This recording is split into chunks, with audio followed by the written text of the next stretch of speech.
when I look into color and trim or color material finish, is you guys are working so much on also trends. You research obviously what is going to be a trend. Like I'm always fascinated with like how do you know that a color at a specific time is just on trend? I mean, obviously you'll probably look at certain kind of things, but Wild guess. oftentimes It's what everyone thinks.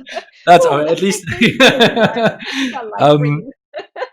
but this I for me, for example, like I'll give you an example which I could never understand. A few years back, there was this trend of brown and all these different kind of shades of brown. Yeah. But when you make that decision in the context of a car, this decision has not been made like 3 months before you paint the car. Like, this is a decision that's been back like a year, sometimes even 2 years, It's because you have mostly to two go. years, yeah, if you track that back. Yeah. And then, you speak obviously to your marketing, you speak to the suppliers, you need to speak to the companies that, can mix the colors so that it's always the same. So there's engineering processes, there's production processes, there's marketing processes in there.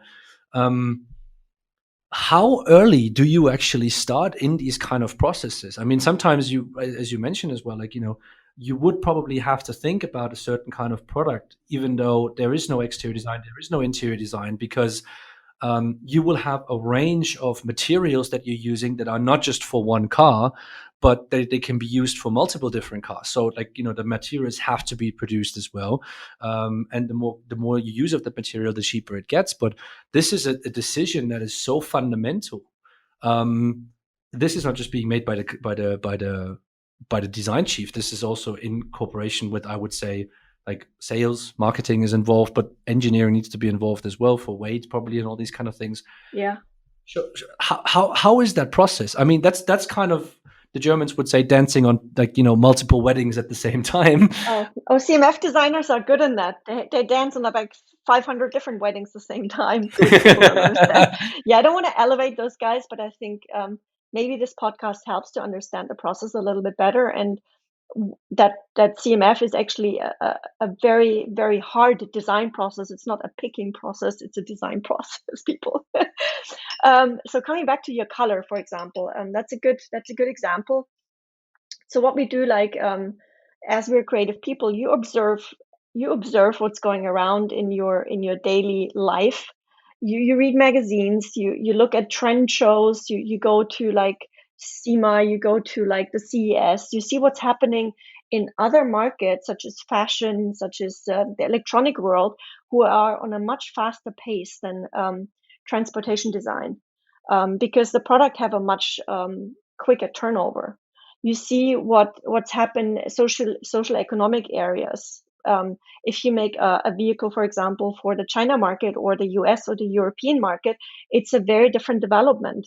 What people want, where people are in their lifestyle, um, what are trends on materials, on sustainability, on in fashion, but also in general mindset.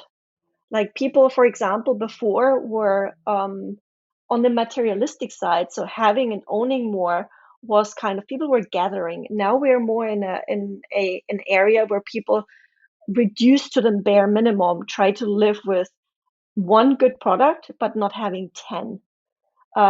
So it's like a decluttering. So you try to like bring all of these inputs you're observing together and try to extract macro trends out of it. So maybe there's a color trend, a short-term color trend of like greens and browns. At the moment, it's greens again. It has to do with the sustainability trends. But as we all know, green in automotive is a very difficult color, greens and browns. If you look at the charts, then that will be shared from a BSF, for example. Like the major color trends on vehicles in US is still white as the number one color, and then it's a grayscale. In Europe, it's a little bit the other way around. You're selling more dark and black cars, and then silver, and then white, and then you go into red and blues, and then browns and greens are behind there. Because these products have a longer shelf life, you can you have to adapt to these trends then. But you can bring in trends from other industries. So again, why we know this, we're observing trends in other areas and trying to filter out what will be beneficial on a vehicle, but also looking at the product itself. Who are we making it for? So we're analyzing a lot. We're researching a lot. We're looking into, okay, what is our infrastructure going to be looking like in the next 5 years? Looking at electric cars, looking at hybrids, looking at combustion engine cars. Who are the buyers? What is their spirit for a small car, for an SUV? What are they using it for? If it's an off-road vehicle, the color brown or green might be more dominant than for a, let's say, a city car, for example. So you have to do many different fields of research and putting things together in order to come up with a proposal for a color for a product in a certain white space.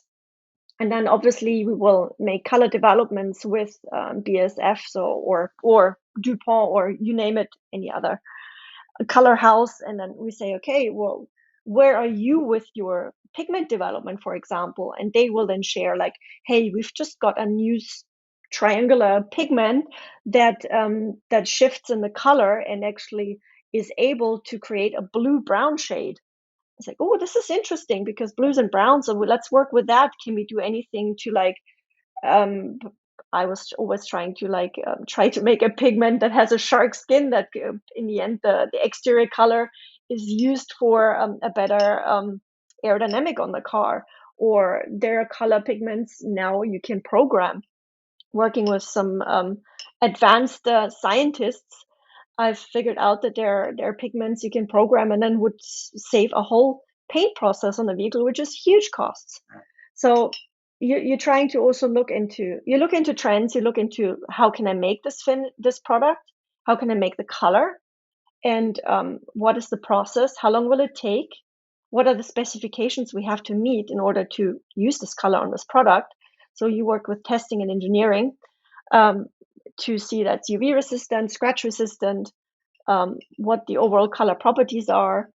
And then you go back to the supplier and try to work on your idea of this color, trying to make it work with their capabilities. And then you start on different trials and concepts till you develop this for production. And this is just one of, I don't know how many hundred finishes and colors and materials we have on one product. Yeah. How much, let me ask you that kind of question. How much time do you actually spend on the creative process? Because what you have just explained is project management, is budget control, is communication with marketing, with your design colleagues, with probably engineering, with manufacturing suppliers, of course, as well. How much time do you spend on the creative process? I mean, like, of course, like you probably, the research is what I can imagine, something that's ongoing all the time, because you might read a newspaper, you go online. You observe stuff all the time. You make notes. You see stuff on your daily life pattern. You absorb stuff constantly if you work in the vehicle or in any other industry as a CMF designer. The creative process itself has a certain time frame. Yes, we never get enough time because people in the industry, we're picking a color. We're not designing it. They think it's somewhere secretly. It's a good story here. People think the material and color library that they're in their houses, we're secretly growing all the finishes and materials in there. And then in the end, we just go in there, pick it out and put it on the product. That's what everyone thinks. People, it's not the truth. There is no such thing as this secret door where stuff grows behind. We don't have that. Sorry. So you're not just going to like any kind of random store, pick a color, and then it's like, oh, that's the one we take. Yeah, so it's not that simple. Doesn't work like this. I cannot go to a BASF said, hey guys, this color on the Panamera, I like this. Can I have that? No, it's proprietary. Those guys own it. We can't have it. I need to do my own design and development, brief those guys, look at the pigments, make color tries, make tests, make it feasible, see that it works with the in-house paint line. There's so many different paint lines people have, or OEMs or startups have. The paint I develop needs to be capable to go through those paint lines. So I have to talk to these people too. You can't just use anything that might have been done before and is proprietary. You can use it as a guideline, you can use it as a direction, but you have to do your own design in order to make this happen for your own product. And yes, coming back to the creative process in the beginning sadly starts sometimes past the creative process of exterior and interior, sometimes parallel, but it should start at least at the same time, if not before, to feed the architecture and the product development early on and give those guys the best input on what can be done with a car or with a product to spark their creative process and not hold them back, and then have CMF as an afterthought. And involve these teams together to work together on that. If those guys would know early on what could be done as a finish, material or color, they might draw something very different. They might come up with very different ideas, which could be much smarter, I think. So our creative process, sorry, I'm diverging a lot. Our creative process in the beginning is sadly way too short, but there is a very intense creative process looking at the whole car, because a CMF designer not owns the interior and exterior, we own the whole car and everything you can touch and feel. Sometimes also a little bit underneath the A surface, because if we see certain materials that have or come across suppliers, and we will listen to many people that has developed something that has unique properties, I would talk then to engineering that guys, have you seen that? That could be super interesting, making door frames out of, and because it has a unique crash, it could have a unique crash property, and we're saving a huge amount of weight on that. Have you looked into that? And we're feeding those guys in addition to just doing the A surface of a finish.